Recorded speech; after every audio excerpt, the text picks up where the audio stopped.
Administrative images create tailor-made installation packages from the source SOLIDWORKS installation files. SOLIDWORKS 2022 brings exciting new enhancements to this process that make deployments more powerful, flexible, and organized.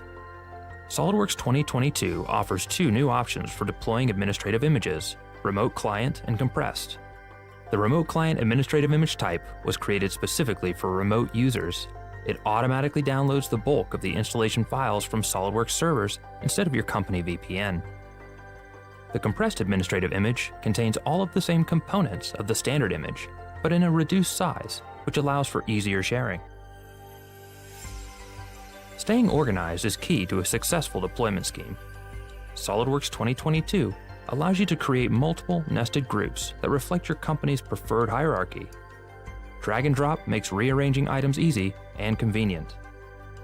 Each subgroup inherits the settings of the parent groups.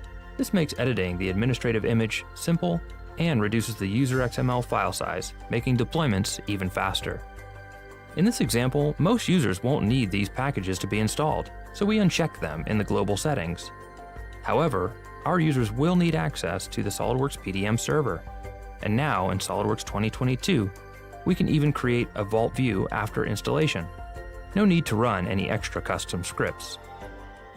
The electrical engineers will need the SOLIDWORKS electrical client installed.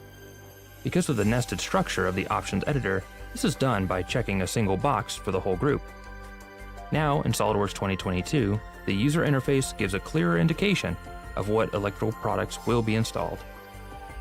You can still choose to deploy manually or automatically, and of course, these tabs reflect the nested structure of the Setup tab, making it convenient to deploy to the correct users or groups.